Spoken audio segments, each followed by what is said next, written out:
অর্থাৎ জন্ম তোমার এখানে হলে নাগরিক নয়।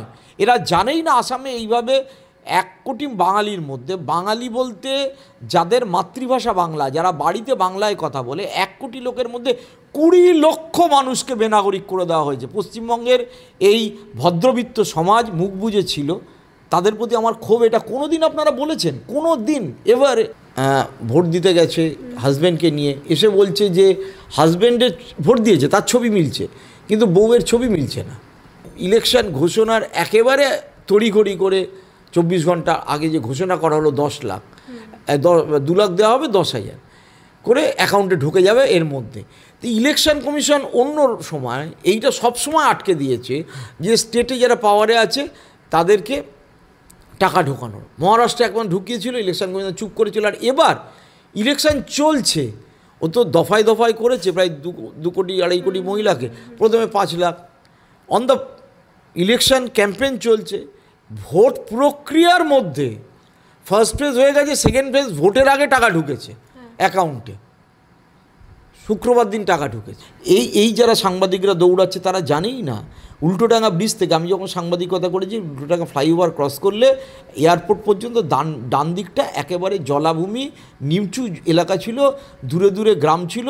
আর তিতুমির বলে একটা কটেজ ছিল ওই সম্পাদকের, ইন্ডিয়ান এয়ারলাইন্সের, সেই কটেজে নাগরিকরা গিয়ে নানা রকম ফুর্তি টুর্তি করতো ইত্যাদি। তো তারা তো সব উৎখাত হয়ে গেছে, তাদের জমি ছিল। এই যেরকম বাগুইআটি, বাগুইদের বাসিন্দা, বাগুইরা আটির মতো করে গোছা বেঁধে থাকতো এই অঞ্চলে, তাই জন্য নাম বাগুইআটি। সে বাগুইরা চলে গেছে অন্য জায়গায়, জানেই না। এবং এই যে ইতিহাস না জানা, ভূগোল না জানা, একটা বিভেদ সৃষ্টিকারী মিডিয়া বলে উদ্ভব হয়েছে, মেইনস্ট্রিমেও হয়েছে, ডিজিটালেও হয়েছে। প্রথম এসআইআর হয়েছিল বিহারের ঠিক বিধানসভা নির্বাচনের আগে, এবং তার পরবর্তীকালে দ্বিতীয় দফায় এসআইআর হচ্ছে প্রায় 12টি রাজ্যে, তার মধ্যে রয়েছে পশ্চিমবঙ্গ। বিহারে এসআইআরের পর ভোট হয়েছে, তারপরে যে ফলাফল, তাতে ইলেকশন কমিশনের যে ডেটা তারা দিয়েছিল যে টোটাল ভোটার ছিল সেই মুহূর্তে 7,42,00,000, কিন্তু তার পরবর্তীকালে দেখা গেল যে ভোটার সংখ্যা সেটা কিন্তু গিয়ে দাঁড়ালো 7,45,00,000। এ রাজ্যেও এসআইআর হচ্ছে, তারপরে নির্বাচন রয়েছে।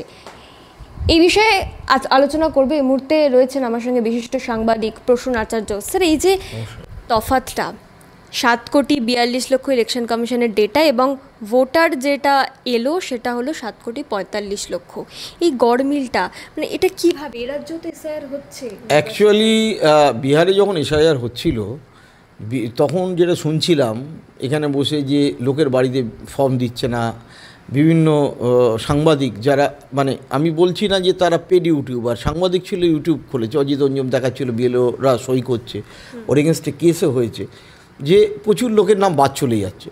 এবং এটা নিয়ে বড় রকম অভিযোগ উঠেছিল। প্রথমে 62 লক্ষ, তারপরে সেটা হইচই হওয়ার পরে আরও কিছু লোকের নাম উঠলো, 19 লাখ লোকের নাম যোগ হলো, হয়ে আলটিমেটলি আবার 3 লাখ সামথিং 26,000কে নোটিশ দিল, দিয়ে আরও কিছু বাদ গেল, করে 46 লক্ষ মতো বাদ চলে গেল। এরপরে দেখলাম যে যখন ফাইনাল লক হয়ে গেল এসআইআর লিস্ট, তাতে যা সংখ্যা, তার থেকে যখন ভোট দানের পরে ইলেকশন কমিশন জানালো 3,26,000 মতো বেড়ে গেল। আসলে এই যে পুরো প্রক্রিয়া, পুরো ডিজাইন, এটা এত ডিজাইন করে করা, কত লোকের নাম বাদ গেছে, কত লোকের নাম অ্যাডিশন হয়েছে, সেইটা খুব সুস্পষ্ট নয়। আমি নিজে বিহারের ইলেকশানে এবার ঘুরতে গিয়ে, আমি কলকাতায় বসে থেকে একরকম অভিজ্ঞতা হতো, বা কলকাতায় যারা আলোচনা করছে তারা একরকম অভিজ্ঞতা হতো। আমি ফার্স্ট ফেজ অফ ইলেকশন এবং তারপরে ঘুরতে গিয়ে আমি অদ্ভুতভাবে কতগুলো জিনিস লক্ষ্য করলাম যেগুলো আনপ্রেসিডেন্টেড। গ্রামের বউরা ভোট দিতে গেছে হাজব্যান্ডকে নিয়ে, এসে বলছে যে হাজব্যান্ডের ভোট দিয়েছে তার ছবি মিলছে, কিন্তু বউয়ের ছবি মিলছে না। সে বিয়াতি বউ এতখানি ঘোমটা টেনে, হাজব্যান্ড একজন মহিলা চৌপালে বসে আছে, মোকামান আমি দেখেছি, সে বলছে যে লাস্টে ফোনাফুনি চিৎকার ওখানকার এজেন্টদের। তারপর দেখা গেল 2টো গ্রাম না 3টে গ্রাম, মানে একটা গ্রাম মানে 4-5 কিলোমিটার দূর, তার নাম আছে অন্য এক জায়গায়, ওই বিধানসভা কেন্দ্রেরই অন্য এক জায়গায় তার বরের নামে তার যে ভোটার লিস্ট, তাই থেকে লোকে বললো এখন সে কী করে যাবে ওখান থেকে 10 কিলোমিটার দূরে গিয়ে ভোট দেবে। হাজব্যান্ড ওয়াইফ এরা দাঁড়িয়েছে ভোট দিতে গিয়ে দেখছে, বলছে আমাদের লিস্টে নাম নেই। কেন নেই? বলছে না আমাদের এই রকম। আমি বললাম যে করেছিলেন? বলে হ্যাঁ করেছিলাম, এনুমারেটেড না, এসআইআর ফর্ম ফিল আপ। তো অ্যাকচুয়ালি এসআইআরে যার নাম বাদ পড়বে, যদি কোনো কারণবশত বাদ পড়ে, ভুল ঠিকানা, ভুল কিছু, তখন তার একটা নামের তালিকা ঢোকে। কিন্তু আপনার নাম আছে কি না, যেটা বারবার ইলেকশন কমিশনে সকলকে যারা কেস করেছিল সুপ্রিম কোর্টে, তারা জাস্টিস সূর্যকান্ত এবং জয়মাল্য বাগচি জানতে চেয়েছিল যে আমার নাম আছে কি না। আমি বাদ পড়লাম, তাকে জানালো বা নোটিশ দিলে এক, কিন্তু আমার নাম আছে তো, এটা ভোটের আগে সেটা জানার কিন্তু কোনো উপায় নেই। সেটা ওই বুথে গিয়ে জানতে পারবো যে আমার নাম যদি বাদ পড়ে যায়। আমি জনে জনে ওখানকার 7 দিন ধরে যে ছিলাম, আমি জনে জনে সাংবাদিকদের জিজ্ঞেস করেছি। তাই সে সাংবাদিকদের কেউ হয়তো কিছুটা নীতিশ কুমারের বিরোধী, কেউ নীতিশ কুমারের পক্ষে, কেউ বিজেপির পক্ষে, মানে তাদের ধরন, আমি তাদের বন্ধু হই, বোঝা যায় তো। সকলে এক বাক্যে আমি বলছি হ্যাঁ প্রচুর লোক, মানে যারা আছে বিহারে, এই নয় যে পশ্চিমবঙ্গে আছে তাদের এখানে ভোটার কার্ড, তা না। এসআইআরে নাম হওয়ার পরে তারা বিহারেরই বাসিন্দা, তাদের ভোটার কার্ড ছিল, তারা 2024-এ ভোট দিয়েছে, তারা বিহারেই থাকে। এই রকম কত লক্ষের নাম অ্যাকচুয়ালি বাদ গেছে ফাইনালি, সেই সংখ্যাটা সাংবাদিক বলুন, পলিটিশিয়ান বলুন, এক একজন এক এক রকম বলছে। কেউ বলছে 5 লাখ, কেউ বলছে 12 লাখ, কেউ বলছে 15 লাখ, কেউ বলছে 20 লাখ। তার উপর আবার ইলেকশন কমিশনের এই যে তাদের যে ডেটা, তাতে দেখা গেল এক্সট্রা ঢুকে গেল 3,26,000 বা সামথিং, যেটা একদম আফটার দ্যাট, মানে সেকেন্ড ফেজ অফ পোলিং। অর্থাৎ এই যে গোটা প্রক্রিয়ায় যেটা আমাদের প্রথম থেকে আশঙ্কা হচ্ছে এবং যেটা নিয়ে সুপ্রিম কোর্টে শুনানি হচ্ছে, একদম গরিব মানুষ, দলিত মানুষ, মুসলমান, Yadav, OBC, EBC, extreme backward caste, এমনকি শহরের মানে আপার কাস্ট সাংবাদিকের নামও বাদ গেছে, কারণ বোঝা যাচ্ছে সেই লোকটা অ্যান্টি বিজেপি। এটা অত্যন্ত একটা সুনির্দিষ্ট প্রক্রিয়ার মধ্যে হয়েছে এবং ওইখানে বিরোধী দলে যারা আছে আরজেডি, তাদের যে সাংগঠনিক ক্ষমতা ছিল না, তারা ভোটের কাজে ব্যস্ত হয়ে গেছিলো। এমনি লালু পরিবার নানা রকম ঝামেলা, তাদের বিরাসত, তাদের দুর্নীতি, তাদের ব্যাগেজ। কংগ্রেসের সেই সংগঠন নেই, কিছু জায়গায় লিবারেশনের সংগঠন আছে, কিন্তু তারা যে বাদ গেছে, যেরকম আরাতে 20,000 ভোটারের নাম একটা বিধানসভা কেন্দ্রে বাদ গেছে, 19,000 হেরে গেছে, তারা অরিজিনাল কিনা, গ্রামে আছে কিনা, এইগুলো ধরে ধরে করা এবং করে ফাইনালি তাদের নাম তোলা। এরা বলছে নাম তুলতে আবেদন করুক, আবেদন করলে তো সেই নাম এই প্রক্রিয়াতে আসেইনি। তো এই যে পদ্ধতি, এই পদ্ধতি একটা অত্যন্ত অর্কেস্ট্রেট, অত্যন্ত প্ল্যানিং, অত্যন্ত পরিকল্পনামাফিক একটা ব্যাপার। এই নয়, এবার গোটা ইলেকশানে যা কাস্ট কম্বিনেশন, আর গত লোকসভা ইলেকশানে যদি ফলাফল আমরা ধরি, তাহলে বিহারে এনডিএর এজ ছিল, কিন্তু মহাগঠবন্ধনেরকে কেন্দ্র করে লোকাল ইলেকশানে যা দাঁড়ায়, তাতে তারা 67টার জায়গায় 100টার কাছাকাছি যেত, হেরে যেত হয়তো, কিন্তু এই রকম রেজাল্ট হওয়া সম্ভব নয়। ধরে ধরে যদি এক পক্ষের বাদ দিয়ে দেওয়া যায়, এবং আমি একাধিক লোককে জিজ্ঞেস করি, তারা বলেছে ইলেকশন কমিশনকে শিকায়ত করে কোনো লাভ হয়নি। তো ইলেকশন কমিশন যদি এই রকম পক্ষপাতমূলক হয়, মানে আমাকে হাসতে হাসতে এক পুরনো সাংবাদিক, মানে আমি নামই করছি, আপনারা এই চ্যানেলে যারা দেখবেন, মনীশ কুমার, এখন প্রণয় রায়ের সাথেও 7 দিন ধরে ঘুরছিল, এখন তো ডিকোডারে আছে, ও চিফ ছিল একসময় এনডিটিভি হিন্দির অল ইন্ডিয়া, বলল যে দাদা अगर रेफरी तुम्हारा खिलाफ है तो मैच तो जीतना ही है उनको, ऐसा नहीं है माहौल जे इंडिया हार जाएगा, लेकिन अगर रेफरी खिलाफ है तो 2 গোল का जगह 10 গোল होगा। এটা ইলেকশনের আগেই আমায় বলছিল, এবং এইটাই কিন্তু পরে যখন রেজাল্ট বেরোলো সেইটা দেখা গেল। এটা গেল 1। 2 নম্বর হচ্ছে এই যে মহিলাদের যেদিনকে বুঝতে শিখলো যে মহিলাদের ভোট এবার বিগড়ে যেতে পারে, ইলেকশন ঘোষণার একেবারে তড়িঘড়ি করে 24 ঘন্টা আগে যে ঘোষণা করা হলো 10 লাখ, 2 লাখ দেওয়া হবে, 10,000 করে অ্যাকাউন্টে ঢুকে যাবে এর মধ্যে। তো ইলেকশন কমিশন অন্য সময় এইটা সবসময় আটকে দিয়েছে যে স্টেটে যারা পাওয়ারে আছে তাদেরকে টাকা ঢোকানোর। মহারাষ্ট্রে একবার ঢুকিয়েছিল, ইলেকশন কমিশন চুপ করেছিল, আর এবার ইলেকশন চলছে, ও তো দফায় দফায় করেছে, প্রায় 2 কোটি 2.5 কোটি মহিলাকে, প্রথমে 5 lakh. On the election campaign চলছে, ভোট প্রক্রিয়ার মধ্যে ফার্স্ট ফেজ হয়ে গেছে, সেকেন্ড ফেজ ভোটের আগে টাকা ঢুকেছে অ্যাকাউন্টে। শুক্রবার দিন টাকা ঢুকেছে। এই যে অ্যাকাউন্টে টাকা ঢুকে যাচ্ছে ভোট চলাকালীন, কোথায় ইলেকশন কমিশন? এটা মানে আমরা সাধারণত দেখি কি, যে জনপ্রতিনিধিত্ব আইনে, যেটা একেবারে ভারতের প্রথম ইলেকশন 1952 সালে হয়েছিল, তখন থেকে কখনো টাকা দিয়ে ভোট কেনা যায় না। মানে তুমি ভোটারকে you can not give the money at the time of vote. তুমি আগে দিতে পারো, টাকা নাও ভোট দাও, টাকা নাও ভোট দাও, কিন্তু সেই টাকা নাও ভোট দাওটাও তো একটা প্রক্রিয়ার মধ্যে, যবে থেকে এই ইলেকশন লাগু হয় আমার মানে মডেল কোড অফ কন্ডাক্ট, তার মধ্যে তো দেওয়া যায় না, এটা তার মধ্যে কিছুই করা যায় না। কারণ তখন ধরে নেওয়া হয় যে আমি একটা লেভেল প্লেয়িং গ্রাউন্ড দিচ্ছি বিরোধী এবং সরকার পক্ষকে, সরকার পক্ষে যারা আছে তারা যেন সেই সুযোগটা না পায়।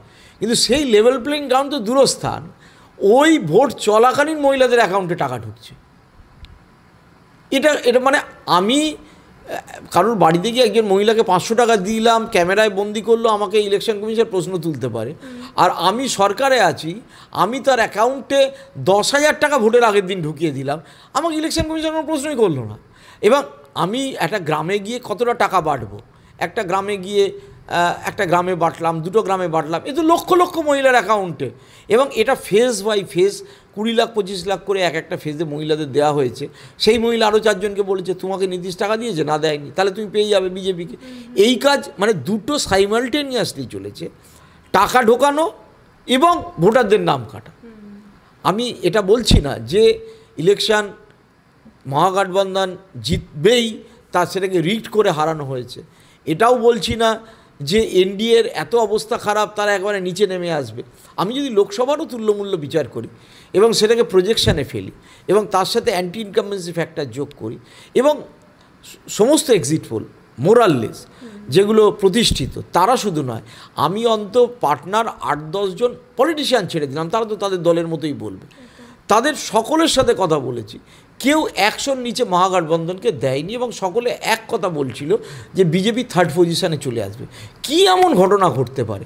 ভোটের দিনকে সবাই দেখেছে ডেপুটি সিনহা, হ্যাঁ, ডেপুটি চিফ মিনিস্টার বিজয় সিনহাকে গোবর ছুটছে, সে তার একে বলছে গুলি চালাও, তার সিকিউরিটি চুপ করে দাঁড়িয়েছে, প্রশাসন পর্যন্ত আনমুভ ছিল, প্রশাসনও বুঝতে পারছিল না ভোটের ফলাফল কোন দিকে যাবে। আমি ওখানকার শীর্ষস্থানীয় একসময় আইবির হেড ছিলেন পুলিশ কর্তার সাথে কথা বলছিলাম, সে জিজ্ঞেস করছিল যে কী হবে সাংবাদিকদের কাছে, তারাও তাদের কাছেও ফিডব্যাক নেই যে কী হবে।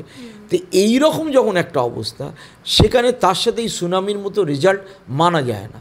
আমার মতে মানে greatest election manipulation in the history of Indian election after independence. স্বাধীনোত্তর পর্বে এইরকম ইলেকশন মানে হয়নি। পশ্চিমবঙ্গে সিদ্ধার্থ শঙ্কর রায় 1972 সালে রিগিং করেছিলেন।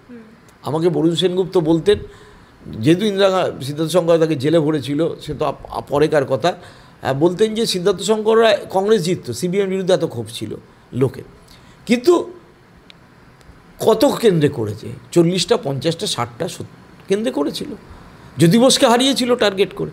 কিন্তু এমন অবস্থা হয়নি যে টোটাল ইলেকটোরেটটাকেই চেঞ্জ করে দেওয়া। বিজেপির এই যে নতুন যে পদ্ধতি, তাতে ইলেকটোরেটটাকেই চেঞ্জ করে দেওয়া। আপনারা দেখেছেন যে রাকেশ সিনহা বিজেপির এক্স এমপি 2 জায়গায় ভোট দিচ্ছে।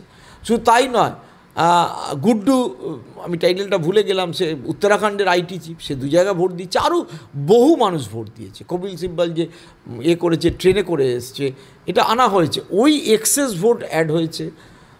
অরিজিনাল ভোটার যারা শিফটিং করতো তাদের নাম বাদ গেছে, মহিলাদের টাকা ঢোকানো হয়েছে on the process of election. এই 3টের সমন্বয়ে আজকে সুনামি 200-র ওপরে রেজাল্টে ইন্ডিয়া দাঁড়িয়েছে। এবং সেটা নিয়ে কথা বললেই তারা অন্যরকম কথা বলছে। কারণ হচ্ছে কেউ বলছে রাহুল গান্ধী ভোটের মাঝখানে চলে গেছিলেন কেন, কেউ বলছে দেখো লালু পরিবারের মধ্যে রোহিণী আচার্যর সাথে তেজপ্রতাপের আর তেজস্বীর ঝামেলা, এগুলো তো সাইড, আমি এটা সরিয়ে রাখলাম। ম্যানিপুলেশনটা কিন্তু ভারতের গণতন্ত্রের একটা বিরাট বিরাট নোংরা দিক এবং এইটা বিজেপি করে ফেললো। আমরা এর আগে জানতাম বাংলাদেশে হয়, বাংলাদেশে ভোট এরম রিগড হতো, বিরোধীরা অভিযোগ করতো হাসিনার সময় রিগড হতো, তার আগে এক সময় খালেদারাও করেছে। আমরা দেখেছি এরম রিগিংয়ের অভিযোগ পুতিনের বিরুদ্ধে তুলেছে, বিরোধী দলের নেতাকে সে জেলে ভরেছে। আমরা এরকম রিগডের অভিযোগ এদওয়ার্ডদের বিরুদ্ধে শুনেছি টার্কিতে। আমরা এরকম একের পর এক লাতিন আমেরিকার দেশে শুনেছি, কখনো আর্জেন্টিনায় শুনেছি, কখনো ভেনিজুয়েলায় শুনেছি, বিভিন্ন জায়গায় শুনেছি। কিন্তু মানে ভোট হয়ে যাওয়ার পরে আমরা দেখতাম মানুষ নেমে এসছে বলছে যে জনমতের প্রতিফলন ঘটেনি ভোট বাক্সে, ইলেকশন আর রিগড। তো সেইটা যে রিগিংয়ের কত রকম, এটা সায়েন্টিফিক রিগিংয়ের একটা অন্যরকম বহিঃপ্রকাশ। আমি ইলেকটোরেটটাকেই, আমি ভোটার তালিকা থেকেই ধরে ধরে রিগিংয়ের প্রক্রিয়া শুরু, তাহলে তো আমাকে লোক মেরে তাড়িয়ে বুথ দখল করে ঠাপাটাপ ছাপ্পা মারার কোনো দরকার নেই। এবং কাউন্টিংয়ের ক্ষেত্রেও কখনো কেউ দেখেছে, সাধারণত ভোটার যখন এতে কাউন্টিং হয় আমাদের এখন মেশিনে, দুপুর 12টা-1টার মধ্যে ফলাফল বেরিয়ে যায়। দুপুর 12টা পর্যন্ত প্রায় সমানে সমানে চলছিল, 5-10টা সিটে গিয়েছিল। তারপর ক্রমশ কাউন্টিং পিছিয়ে স্লো স্লো স্লো, সে রাত্রিবেলা গিয়ে বেরোলো যেন ব্যালট পেপার গুনছে। এ তো টিপবে, ঝ্যাট করে বেরিয়ে যাবে কত জিতেছে। কেউ চ্যালেঞ্জ করলে ভিভিপ্যাট গুনবে, তার আগে তো ওভাবে হয় না। এবং যাদের গণনা কেন্দ্রে পাঠানো হয়েছে আশ্চর্যজনকভাবে মুসলিম, যাদব, দলিত, এই 3টে সেকশন, কারণ বিহার মাথায় রাখতে হবে একটা কাস্ট ডিভাইডেড সোসাইটি, জাত ব্যবস্থায় বিভক্ত সোসাইটি, তাদেরকে বাদ দিয়ে এই কাউন্টিংয়ে পাঠিয়েছে ইলেকশন কমিশন। অদ্ভুত ব্যাপার, মানে ভাবা যায় না। ঠিক যেভাবে 11 জন গুজরাট ক্যাডারের অফিসারকে উড়িয়ে নিয়ে এসে তাদেরকে বসিয়ে রেখে ইলেকশন করা হয়েছে, যেভাবে অমিত শাহ নিজে চাণক্য হোটেলে বসেছিলেন এবং তার জন্য সিকিউরিটি ভার্চুয়ালি তুলে দেওয়া হয়েছিল, সিসিটিভি ক্যামেরা বন্ধ করে দেওয়া হয়েছিল। আমি চাণক্য হোটেলে অন্য সময় গিয়ে বিভিন্ন সময় ইলেকশানে পশ্চিমবঙ্গ থেকে আমার একবার মনে হয় যে প্রিয়দা সকালবেলা খেতে ডেকেছিলেন, প্রিয়রঞ্জন দাসমুন্সি ভোটের প্রচারে গেছিলাম, তো সিকিউরিটি তো চেক করে। আমি নিজে গেলেও মিনিমাম তো একটা স্টার হোটেলে, আমি ওখানে একটা হোটেলে খেলাম, আমি আর আমার সহকর্মী এক সাংবাদিক জেপি যাদব হুড়ুর করে চলে গেলাম গেট পর্যন্ত, নোবডি আসনি। আমার ভয় লাগছিল যে সিআরপিএফ দৌড়ে আসবে, কেউ কিছু এলোই না, মানে লোক আসছে, সেটিং করছে, চলে যাচ্ছে, সমস্ত রকম সাম দাম দণ্ডভেদ, তার সাথে ইলেকশন ভোটার তালিকায় ঝামেলা। এইটা করে ভারতীয় ইলেকশনের একসময় মেহাম, হরিয়ানার বলা হতো চৌতালারা রিগিং করেছে, that was one of the cause, যে মেহাম করে দেবো, মানে ওই রকম, মানে পোল ভোটের ঢাব্বা মেরেছিল। আমার মনে আছে যে ব্যালট পেপার আমার ইলেকশানে সে মেয়ামে ব্যালট ছড়িয়ে আছে, সমস্ত কাগজে ছবি বেরিয়েছিল, এখন তার ব্যালট পেপার নেই, তার ওপর দিয়ে ভোট চুরি বলা চলে। বিহারের নির্বাচনটা কি আদৌ গণতান্ত্রিক নির্বাচন ছিল? গণতান্ত্রিক নির্বাচন ছিল নাও বলা যায় না, গণতান্ত্রিক নির্বাচন ছিল ও বলা যায় না। নির্বাচন গণতান্ত্রিকভাবে নিঃসন্দেহ হয়েছে, কিন্তু সেই নির্বাচনে ইলেকটোরেটটাকে বিজেপি তার মতো করে এই জ্ঞানেশ কুমারের সাহায্যে করেছে। যত প্রশ্ন তোলা গেছে সে প্রশ্নের তারা জবাব দেয়নি। মানে অদ্ভুতভাবে আমি যদি ধরে নিই যে আমার লোকেরাই বেশিরভাগ ভোট দেবে, বিরোধী লোকেরা কম ভোট দেবে, আমি যদি ধরে নিই ভোট চলাকালীন অন্য ট্যাকটিক্সে আমি তার অ্যাকাউন্টে টাকা ঢুকিয়ে দিতে পারবো, ক্যাশ টাকা আমাকে দিতে হবে না, তো এই পদ্ধতিগুলোই তো প্রমাণ করে যে গোটা প্রক্রিয়ার মধ্যে একটা বিরাট ম্যানিপুলেশন, যেটা কোনো গণতান্ত্রিক ভোট ব্যবস্থার মধ্যে হওয়া সম্ভব নয়। এবং এই যে কথাটা আপনি বলছিলেন যে প্রচুর সাধারণ মানুষ, একদম দলিত শ্রেণীর, তাদের নাম বাদ গেছে, এর সংখ্যাটাও তো কেউ জানে না। কেউ জানে না এটা, কারণ সংখ্যাটা জানা সম্ভব নয়। ইলেকশন কমিশন জানায়নি। ইলেকশন কমিশন বলেছে 46 লাখের মতো ভোটার বাদ গেছে। এই 46 লাখের মধ্যে 15-20 লাখ অরিজিনাল আছে কি আছে না কেউ, মানে সেটা তো কাউন্টিংয়ে যাবে না। আসলে এত মিথ্যে কথা অমিত শাহ বলেছেন, আমার বলতে দ্বিধা নেই। এই যেরকম ঘুষপেটিয়া বিদেশি নাগরিক, আমি আপনাদের এই চ্যানেলের দর্শকদের বলতে চাই, নবিকা কুমার একেবারে চরণচুম্বক বলা হয়, মানে বিজেপির অমিত শাহ নরেন্দ্র মোদীর ফ্যান ফলোয়ার পুজো করা একজন সাংবাদিক টাইমস নামে, সে যখন অমিত শাহকে জিজ্ঞেস করলো যে আপনি ঘুষপেটিয়া নিয়ে এত কথা বলেছেন, কতজন পাওয়া গেছে বিদেশি নাগরিক, অমিত শাহ বললো ছাড়ুন তো ওই প্রশ্ন।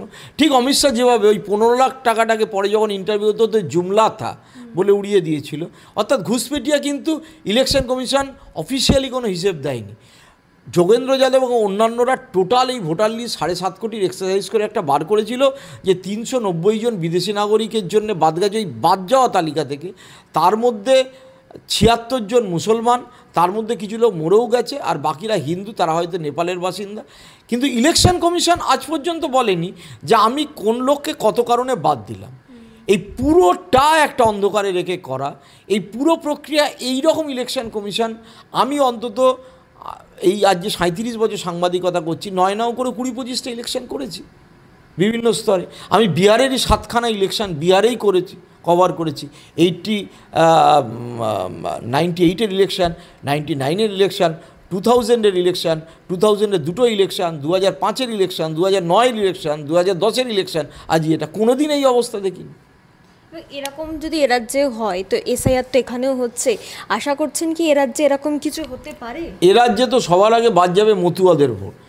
এই রাজ্যে যাদের নাম 2002 সালের যে ভোটার লিস্টে নেই, অধিকাংশ মতুয়া বাংলাদেশি বা যাদের বলা হচ্ছে, অর্থাৎ পূর্ববঙ্গের গরিব দলিত উদ্বাস্তু মানুষ, তারা 2002 সালের ভোটার তালিকায় সবার নাম দেখাতে পারবে না। বিজেপি তো বলছে হিন্দুদের কোনো নামই তারা বাদ দেবে না। দেখুন, এই শুভেন্দু অধিকারী একটা মিথ্যেবাদী। বিজেপির লোকেরা আদৌ মিথ্যে কথা ওরা জানে। আবার সুকান্ত মজুমদাররা বলছে এবার বাদগুলো পরের বার নাম তুলবেন। আমার হিসেব মতো প্রায় 40-50 লাখ মতুয়ার কিন্তু সমস্যায় পড়বে, মতুয়া এবং নমশূদ্র।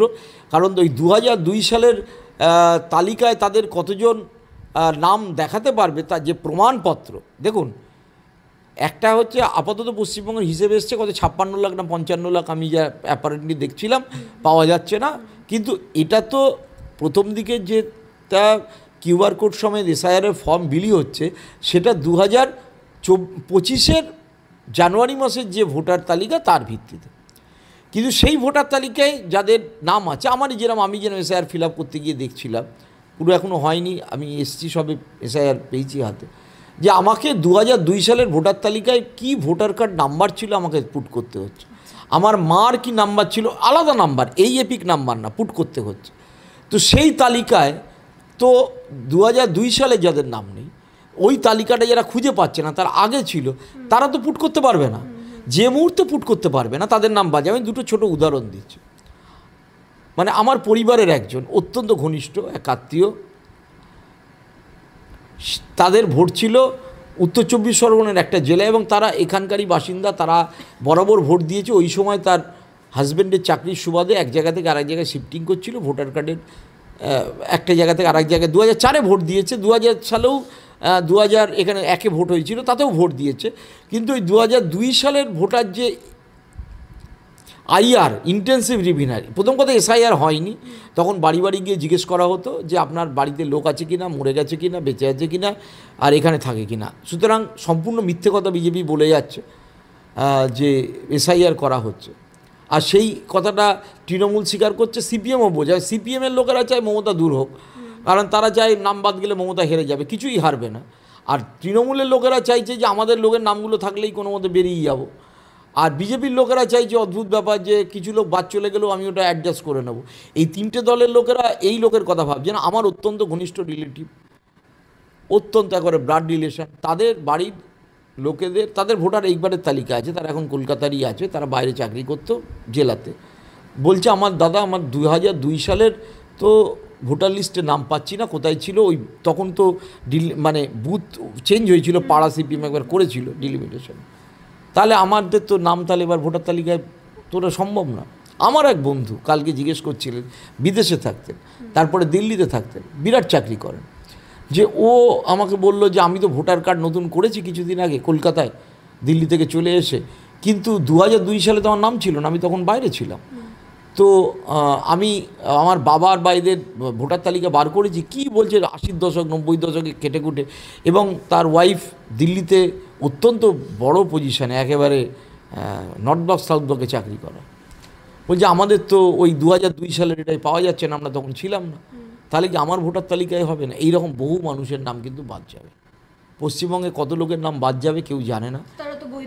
তারা বৈধ ভোটার, তারা আছে, তাদের হাতে এবছরের ভোটার কার্ডও, মানে 24-এর পরে তারা ভোটার তালিকার নাম তুলেছে, 24-এ ভোট দিয়েছে, সেই ভোটার কার্ড আছে, তাদের তো এসআইআর যখন করবে তাদের নাম বাদ যাবে।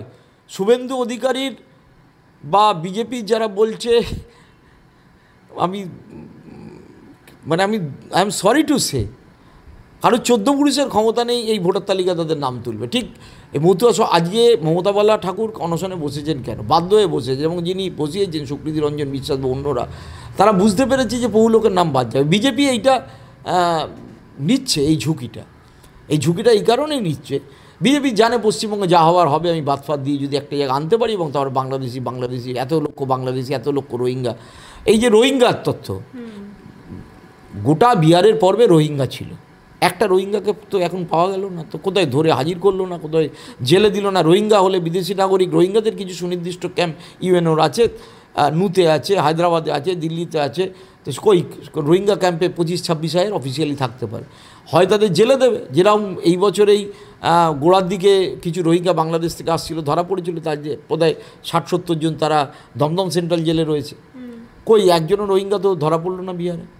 স্যার, এখানে আমি একটা কথা বলবো, আপনি তো একজন সাংবাদিক, দীর্ঘদিন সাংবাদিকতা করছেন, নিশ্চয়ই দেখেছেন এই কয়েকদিন আগে কয়েকটি সোশ্যাল মিডিয়া বা টেলিভিশন মেন স্ট্রিমেরও কিছু চ্যানেল, তারা একেবারে ইচ্ছাকৃত মুসলিম যে বস্তিগুলো এখানে আছে, যাদের বাড়ি হয়তো কোথাও গিয়ে মচলন্দপুর, বারাসাত, এইসব জায়গা থেকে তারা এসে কলকাতায় থেকে এখানে কাজ করছে, তাদের বাড়িতে বা সেই বস্তিগুলোতে ঢুকে গিয়ে তাদেরকে বাংলাদেশি বলে দাগিয়ে দিচ্ছে সাংবাদিকরা। এই বিষয়টাকে আপনি কীভাবে? না, এটা যে দুটো তিনটে ডিজিটাল মিডিয়া করছে একেবারে পয়সা খেয়ে, এবং তার সাথে মেন স্ট্রিমে রিপাবলিক টিভি, আমার বলতে বাধা নেই একেবারে, তাদের রিপাবলিক টিভি ভোটের পরে বন্ধ হয়ে যেতে পারে, ভোটের আগে। অর্ণব গোস্বামী মাঝখানে এসে বলে গেছে, আমি আপনাদের চ্যানেলেই বলে দিলাম, কি হবে কোনো ঠিক নেই, কারণ তাদের টিআরপি পড়ে গেছে। তারা এইটাকে হাইপ তোলার চেষ্টা করছে, কিন্তু ঘটনা যেটা হচ্ছে হাস্যকর ব্যাপার। আচ্ছা, আমার ভোটার কার্ড আছে মুর্শিদাবাদ, আমি মুর্শিদাবাদের ভোটার, আমার যেরকম এক পুত্র অন্য শহরে চাকরি করে, তো তার তো আমি এসআইআর ফর্ম নিয়ে এসেছি, এখানে আছে, তার তো ভোটার কার্ড এখানেই হবে। তো তারা তো যাবে তাদের এসআইআর ফর্ম যখন দিতে, কারণ তাদের ফ্যামিলির লোককে দেবে, 1 নম্বর। 2 নম্বর, যে ওই সল্টলেকে আমি দেখেছি, আমি লিখেওছি, এবং অ্যাজ এ জার্নালিস্ট এবং কলকাতা প্রেস ক্লাবের ভাইস প্রেসিডেন্ট হিসেবে আমি বলছি, আমি এই ঘটনার তীব্র নিন্দে করে বলেছি যে ইমিডিয়েট এদের বিরুদ্ধে, যারা এই কাজ করছে, এটা সাংবাদিকতা নয়, এদের বিরুদ্ধে পুলিশেই অভিযোগ করা দরকার। কারণ এরা একটা মানুষের অস্তিত্ব নিয়ে প্রশ্ন তুলছে, যে প্রশ্ন তোলার অধিকার এদের নেই। তো পুরুষরা বাইরে যায় কাজ করতে, আমি দেখেছি, এরা জানেই না গোটা নিউ টাউন এবং সল্টলেকের যে অংশটা আজকে আমরা দেখতে পাচ্ছি অন্য কলকাতা বলে পরিচিত হয়েছে, তার সাথে কৈখালী, রাজারহাট, যেখানে জনবিন্যাস বেড়েছে, এই অংশটা মূলত মুসলিম অধ্যুষিত ছিল। আমার চোখের সামনে নিউ টাউন গড়ে উঠেছে, নিউ টাউনের জলাজমি ছিল, অধিকাংশ 80% হয়তো 90% যে বাসিন্দা ছিল তারা হয় দলিত, হয় আদিবাসী, আর নয়তো মুসলমান। তারা দলে দলে জমি দিয়েছে, টাকা পেয়েছে, ইত্যাদি, সিন্ডিকেট করেছে, হোয়াটসএভার। এই যারা সাংবাদিকরা দৌড়াচ্ছে, তারা জানেই না উল্টোডাঙ্গা ব্রিজ থেকে, আমি যখন সাংবাদিকতা করেছি, উল্টোডাঙ্গা ফ্লাইওভার ক্রস করলে এয়ারপোর্ট পর্যন্ত ডান দিকটা একেবারে জলাভূমি, নিচু এলাকা ছিল, দূরে দূরে গ্রাম ছিল, আর তিতুমির বলে একটা কটেজ ছিল ওই সম্পাদকের, ইন্ডিয়ান এয়ারলাইন্সের, সেই কটেজে নাগরিকরা গিয়ে নানা রকম ফুর্তি টুর্তি করতো ইত্যাদি। তো তারা তো সব উৎখাত হয়ে গেছে, তাদের জমি ছিল। এই যেরকম বাগুইআটি, বাগুইদের বাসিন্দা, বাগুইরা আটির মতো করে গোছা বেঁধে থাকতো এই অঞ্চলে, তাই জন্য নাম বাগুইআটি। সে বাগুইরা চলে গেছে অন্য জায়গায়, জানেই না। এবং এই যে ইতিহাস না জানা, ভূগোল না জানা, একটা বিভেদ সৃষ্টিকারী মিডিয়া বলে উদ্ভব হয়েছে, মেন স্ট্রিমেও হয়েছে, ডিজিটালেও হয়েছে। এদের আমি জানি না এদের বিরুদ্ধে কোনো অ্যাকশান করা যায় কি করা যায় না, কারণ আমার সাথে প্রেস ক্লাব অফ ইন্ডিয়ার অন্যতম সদস্য, আমাদের কলকাতা প্রেস ক্লাবের সেক্রেটারি কিংসু প্রামাণিকের কথা হচ্ছিল। প্রেস কাউন্সিল, যেটা একটা মানে কোয়াসি জুডিশিয়াল বডি ভারত সরকারের, তার কোনো কমিটিই তৈরি হয়নি গত 1 বছর ধরে। তো এটা এদের বিরুদ্ধে যদি প্রিন্টেও লিখে থাকে, কার কাছে অভিযোগ করবে? অভিযোগ করারই জায়গা নেই, সেইটাও বিজেপি তুলে দিয়েছে। এই যে একটা মিথ্যে সংবাদ আমি টিআরপি বাড়ানোর জন্য, আমার ভিউয়ার বাড়ানোর জন্য করছি, তার পরিণামটা এরা বোঝে। ওই মানুষগুলো বেরোতে পারছে না, কাজে যেতে পারছে না। কাজে যেত তো, এরা তো দুপুরবেলা, তো সকালবেলা লোকে অল্প খেয়ে কাজে যায়, সারাদিনের শেষে কাজে ফিরে আসে, তো দুপুরবেলা তো ঘরটা বন্ধ রাখবে। আমি অন্য শহরে কাজ করেছি, আজকে চ্যানেলে আপনাদের বলছি, ধরুন আমি পাটনায় ছিলাম, আমি আসামে ছিলাম, আমি অন্য জায়গায় ছিলাম, আমি একা থাকতাম, আমার ফ্যামিলি কলকাতায় থাকতো, তা আমার তো ঘর লক অ্যান্ড কি থাকতো। এবার যদি বলতো এখানে নেই হয়, কাজে তো বেরোতে হয় সকলকে। তো গরিব মানুষ কাজে বেরোলেই তারা বাংলাদেশি, আর ভদ্রলোকরা যে কাজে বেরোন, এদের হিম্মত আছে ওই নিউ টাউনের টাওয়ার বিল্ডিংগুলোর ওপর উঠে দেখা যে কটা ফ্ল্যাট বন্ধ আছে? এদের হিম্মত আছে?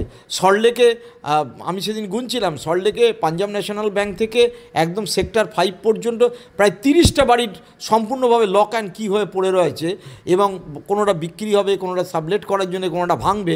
এদের হিম্মত আছে সেই বাড়ির বাসিন্দারা আছে কি নেই বলে জিজ্ঞাসা করার? এরকম ছোটো লোকই সাংবাদিকতা আমার এই 37 বছরের সাংবাদিকতা জীবনে, যখন দূরদর্শন সবেমাত্র সন্ধ্যেবেলা খবর দেখাতো তখন থেকে আমি করছি এই রকম। এটা সাংবাদিকতা নয়, এরা ক্রিমিনাল যে কাজ করছে, দে আর ক্রিমিনাল। এবং এই ঘটনার পরে তারা যখন কাজে বেরোচ্ছে সেখানে গিয়ে তাদের এই সমস্ত শুনতে হচ্ছে, তারা ভয়ে ভাবছে যে আতঙ্কিত, মানে বাইরে কিভাবে বেরোবে তারা বুঝতে পারছে না, তাদেরকে এমন। আরে সুন্দরবন এলাকা, কাকদ্বীপ এলাকা, বাসন্তী, গোসাবার হাজার হাজার নয় লক্ষ লক্ষ মানুষ কলকাতায় এতে কাজ করেন, মালদা মুর্শিদাবাদ থেকে লক্ষ লক্ষ মানুষ এতে কাজ করেন, এবং পশ্চিমবঙ্গের বাসিন্দাদের মধ্যে মানে 30% মুসলমান, বাকি হচ্ছে ওবিসি দলিত মিশিয়ে এই ভদ্রবিত্ত যাদের আমি বলি, এই আমার মতো ব্রাহ্মণ, আমি ব্রাহ্মণ এবং উচ্চবর্ণ, আমি মোটামুটি উচ্চ মধ্যবিত্ত, এই মানুষের সংখ্যা 3% থেকে 4% নয়। এবার যদি গরিব, উচ্চবর্ণ, মধ্যবিত্ত, নিম্ন মধ্যবিত্ত ধরা যায়, সামগ্রিকভাবে আপার কাস্ট সংখ্যা যারা নিজেদের ভদ্রলোক বলে, আমি আর ভদ্রলোক শব্দটা বলি না, ভদ্রলোক বললে জেন্টলম্যান বোঝায়, তার দে আর নট জেন্টলম্যান, তাদের সংখ্যা 8% থেকে 9%। আর পশ্চিমবঙ্গের বাদবাকি 90% লোক আইদার ওবিসি, অথবা ব্যাকওয়ার্ড, অথবা মুসলমান, অথবা নমশূদ্র, অথবা দলিত, অথবা অন্য কিছু। তো তারা তো তারা বেশিরভাগই কায়িক পরিশ্রম করে, আর এই 8-7% লোকেরা সমাজে ঘুরে বেড়ায়। আমি একটা ছোটো প্রশ্ন আপনাদের চ্যানেলের মাধ্যমে দর্শকদের রাখছি, যে হু আর দ্য ভোটার? ভোটার কারা? যে ভারতের নাগরিক আর যার বয়স 21 বছর, পরে সেটা 18 করা হয়েছে। তাহলে কারা ভারতের নাগরিক তখন বলা হয়েছিল? যাদের ভারতে জন্ম এবং 1950 সালের পার্টিশন আগে পর্যন্ত যারা এসছে, পরে সেটা অনেক চেঞ্জ হয়েছে। রাজীব গান্ধী 87 আসাম অ্যাকর্ডের সময় সেটা করেছে আসামের ক্ষেত্রে, 1971 সালে একটা পার্টিকুলার ডেট, তারপর আবার চেঞ্জ হয়েছে। কিন্তু তারপরে 2002-3 সালে যখন মমতার দাবিতে চেঞ্জ হলো, তখন একজন বাবা মার মধ্যে ভারতের নাগরিক। বিজেপি এসে করে দিয়ে বাবা মা দুজনকে প্রমাণ করতে হবে ভারতের নাগরিক, অর্থাৎ জন্ম তোমার এখানে হলে নাগরিক নয়। এরা জানেই না আসামে এইভাবে 1 কোটি বাঙালির মধ্যে, বাঙালি বলতে যাদের মাতৃভাষা বাংলা, যারা বাড়িতে বাংলায় কথা বলে, 1 কোটি লোকের মধ্যে 20 লক্ষ মানুষকে বেনাগরিক করে দেওয়া হয়েছে। পশ্চিমবঙ্গের এই ভদ্রবিত্ত সমাজ মুখ বুজে ছিল, তাদের প্রতি আমার ক্ষোভ। এটা কোনো দিন আপনারা বলেছেন? কোনো দিন এবার তারা বেনাগরিক? বেনাগরিক মানে they have no voter card. এবার ভোটার কার্ড নেই মানে তার তো রেশন পাওয়া, অন্যান্য সুযোগ সুবিধা পাবে না, সরকারি চাকরি পাবে না, তাদের ছেলেপুলেরাও পাবে না। এবং এরা বলে মুসলমান, ইন্টারেস্টিংলি তার মধ্যে 12.5-13 কোটি, এই 13 কোটি হিন্দু আর 6-7 কোটি হচ্ছে মুসলমান। আমি স্যার শেষ দুটো বিষয়ে আসবো। এক হলো, এই যদি এসআইআর এইভাবে চলতে থাকে, যেভাবে বিহারে হলো সেভাবেই যদি এ রাজ্যে হয়, তাহলে তৃণমূল কংগ্রেসের তরফ থেকে যেটা বলা হচ্ছে যে 250 সিট পাবে, সেটা কি কমবে, বা বিজেপিরও কি সিট সংখ্যা কমতে পারে? প্রথম কথা, তৃণমূলের কোনো হিসেব নেই, তৃণমূলের লোকেদের কোনো ক্যালকুলেশন নেই, পড়াশোনাও নেই। তারা আইপ্যাক বলে একটা সংস্থার উপর নির্ভর করে গতবার জিতেছিল। তাদের যেটা আছে সেটা হচ্ছে প্রত্যেকটা বুথের বুথ সংগঠন। এবার ওরা যেটা করছে অদ্ভুতভাবে, তৃণমূলের লোকেরা, ওরা দেখছে আমাদের ভোটারদের নামটা যেন ঠিক থাকে, অন্যদের ভোটারদের নাম বাদ চলে গেল, আমার কি আছে। তো এইটি যদি তাদের মাথার মধ্যে থাকে, তো ওরা এখন ওদের তো কোনো রকম নেই। আমি তৃণমূলের অনেক বর্ষিয়ার নেতা মন্ত্রীদের সাথেও কথা বলেছি, তারা কিন্তু আতঙ্কিত এটা হওয়ার পর। কারণ হচ্ছে এটার কোনো গ্যারেন্টি নেই।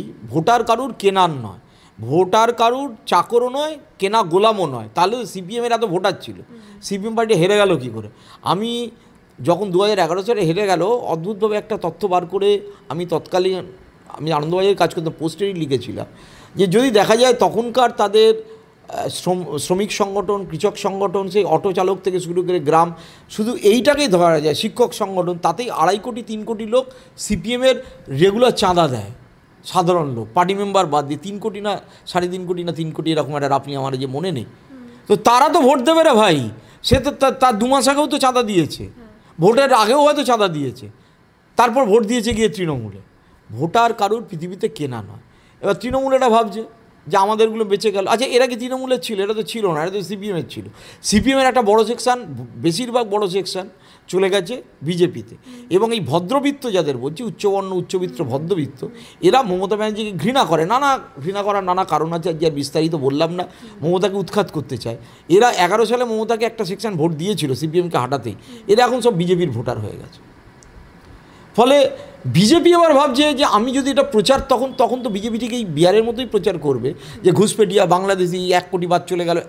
পশ্চিমবঙ্গও কিন্তু কিছু নয় করে 50-60 লাখ লোকের নাম কিন্তু মূল ভোটার তালিকা থেকে বাদ চলে যাবে, আর যা ক্যালকুলেশন আমার। এবার কার বাদ যাবে কার যাবে না, কিন্তু সবচেয়ে বেশি ক্ষতিগ্রস্ত হবে যারা হাতে ভোটার কার্ডটি রয়েছে 2024 সালের বা নতুন ভোটার কার্ড, কিন্তু 2002 সালের কার্ডে নাম ছিল না, বা বাবা মা মারা গেছে ওই তালিকায় নাম নেই, তাদের নাম কিন্তু সে ভদ্রবিত্তই হোক উচ্চবিত্তই হোক, সে বিজেপিকে নিয়ে লাফাক আর তৃণমূলকে নিয়ে লাফাক, তাদের নাম কিন্তু বাদ যাবে। আর বাদ যাবে এই বর্ডারিং এরিয়া ধরে, একদম কাকদ্বীপ নামখানা থেকে শুরু করে আমাদের যদি বনগা বাগদা গাইঘাটা ওদিকে হরিণঘাটা করে নদিয়া বরাবর আমি চলে যাই, করিমপুর থেকে সোজা মুর্শিদাবাদের একটা সেকশন, আবার ওদিকে রাজবংশী, আমি যদি দেখি কোচবিহারের একটা সেকশন, আলিপুরদুয়ার, এই বর্ডারিং এরিয়ার একটা বড় সেকশন বাদ চলে যাবে। আর শেষ যে বিষয়টা বলবো, ওই বিহারে কোথাও গিয়ে দেখলাম যে অনুদানের ভিত্তিতে একটা বড় অংশের ভোট পড়েছে, মহিলাদের অনুদান। তো এ রাজ্যেও কি এবারে ভোটটা অনুদানের ভিত্তিতে হবে, নাকি এই সমস্ত দুর্নীতি হোক বা উন্নয়ন এই ভিত্তিতে? দুর্নীতির ভিত্তিতে ভারতে ভোট হয়েছে বলে আমি দেখিনি। ওই একবার অলিগলিমে চোরায়, রাজীব গান্ধী চোরায় 89-এ ভিপি সিংরা ডাক দিয়েছিল, সেটা তখন তো এত টিভি চ্যানেল ছিল না, কিছুই ছিল না, খবরের কাগজ, আর সন্ধেবেলা টিভি চ্যানেলে খবর হতো, সেটা লোকের মনের মধ্যে, মানুষের মাইন্ড খোপড়িতে তো ঢুকতে হবে। তো দুর্নীতি কোথায়? এই তো পার্থ চ্যাটার্জি এলো, তাকে তো সংবাদ মাধ্যমের উচিত ছিল না কাউকে নিয়ে যাওয়ার, সবাই গিয়ে তার ইন্টারভিউ নিচ্ছে। সন্ধেবেলা সান্ধ্য আসরে জেলখাটা দুর্নীতিগ্রস্তদের যাদের মামলা চলছে আমি তাদের আলোচনা করতে দেখি, আমি নাম নিচ্ছি না কারণ। আমি আরও দুর্নীতিগ্রস্ত দলবদল তাদেরকে দেখি, তারা কেমন করে নাচ করবে অবৈধ স্ত্রী এবং স্বামী, সেটা নিয়ে টিআরপি বাড়ছে। তা দুর্নীতি যদি ইস্যু হয় তাহলে যেতে নাকি। বিহারের ক্ষেত্রে সম্রাট চৌধুরী একটা ক্রিমিনাল, যার ব্যাকগ্রাউন্ডে, যে প্রশান্ত কিশোর বলে হদ্দবেদ্য এভরিবডি নোজ। আমি সম্রাটের বাড়িতে যেতাম, ওর বাবা শগ্নি চৌধুরী একাধিক দিন পাঠিয়ে দিতাম যখন বিহারে, সে তখন আরজেডি করতো, তার আগে কোন সময় কংগ্রেস করেছে, ওখানে লোক খুন করেছে কংগ্রেসের লোকেদের, তাই নিয়ে সে জেল খেটেছে। তারপরে তাকে লালু যাদবই ছাড়িয়েছে, তার বয়স কম দিকে 3-3বার নাম বদল করেছে, আরজেডি করেছে, তারপর কংগ্রেস করেছে, তারপর বিজেপি করেছে, তারপর ডেপুটি চিফ মিনিস্টার হয়েছে। ক্লাস 7 পাসের সার্টিফিকেট মাধ্যমিক পাসে দেখাতে পারছে না, কোথায় আমেরিকা ইউনিভার্সিটি পড়েছে বলে লিখে দিচ্ছে ভুয়ো। সেই লোক যদি ভোটে জিততে পারে। আর একজনের দেখলাম, সে কদিন আগে মহিলা গঠিত কেসে একটা জঘন্য ভিডিও বেরোলো ভোটের আগে, সে যদি ভোটে জিততে পারে। ভারতের দুর্নীতি বলে দুর্নীতি কোনো ইস্যুই নয়। এই 26,000 শিক্ষক চলে যাক সেটাও ইস্যু নয়। এই তৃণমূলের যারা দুর্নীতি করে জেল খেটেছে তারা ভোটে দাঁড়ালে জিতবে না, এরকম কোনো কারণই নেই। কোনো দুর্নীতি কোনো ইস্যু হলে তাহলে দাদা আজকে শুভেন্দু অধিকারী তো মুড়ে টাকা নিয়েছে, আজকে এই তো সাংবাদিকতা করতো, এখন বিজেপি করে। ওই ছেলেটার নাম বলো, ওই নন্দীগ্রামে ফাঁস করেছিল, আমি বলি না শশা করে, ভালো করে ঠিক কথা বলতে পারে না, উত্তর কলকাতায় থাকে, বিজেপি নাম দুখানা নিয়ে ঘুরে বেড়ায়, একটা জোচ্চোর। সে তাকে একবার সিবিআই ডাকতো, ইডি ডাকতো, তার আগে মমতাকে পিসিই করতো, এখন সে শুভেন্দুর পেছনে ঘুরে, আমি নাম নিচ্ছি না, তাই তো সে নেতা হয় কী করে? দুর্নীতি পশ্চিমবঙ্গের ইস্যু নয়। আর সিপিএম যদি এটা না বোঝে, দুর্নীতি নিয়ে চিৎকার করে কিছুই হবে না। তাহলে কি অনুদানের ভিত্তিতে হবে? অনুদানের ভিত্তিতে লোকে ভোট দেয়, তো বিহারেও দেখা গেল। মমতার অনুদান গতবারও প্লে করেছে, এবারও প্লে করে। মমতা সব বলে না যে জন্ম থেকে মৃত্যু পর্যন্ত টাকা দিয়ে যাচ্ছে। এবার শুধু মমতার তো অনুদান না, এই লাডলি বাহিনিয়া, এই শিবরাজ সিং চৌহান খেলেছে, ছত্তিশগড়ে একইভাবে অনুদান কাজ করেছে, একইভাবে মহারাষ্ট্রে কাজ করেছে, কংগ্রেস সরকার এইভাবে কাজ করিয়েছে কর্ণাটকে, ভোট পর ক্যাশ সারা দেশেই হয়ে গেছে, বা নীতিশ কুমারও হয়ে গেল। মানে এইটা কবে কতদিন দিতে পারবে, এটা যতক্ষণ দিচ্ছে ততক্ষণ তো ইনফ্রাস্ট্রাকচার অন্য কাজ, মানে বিহারের টোটাল বাজেটের থেকে অনুদান বেশি হয়ে গেছে এবার ঘোষণা। এটা ভয়ঙ্কর ব্যাপার। মমতা ব্যানার্জির হাতে টাকা নেই, আবার মদের দাম বাড়াচ্ছে। আচ্ছা, লোক তার মানে মদ খাক অনুদান দিক, এটা ইট ক্যান নট পসিবল, এটা কোনো সিস্টেম হতে পারে না। হ্যাঁ, যে সত্যিই গরিব তুমি তাকে আপলিমেন্টের জন্য কিন্তু অনুদান দিলে, এ তো ঢালাও অনুদান, গাড়ি আছে বাড়িতে, তারা অবধি অনুদানের টাকা নেয়।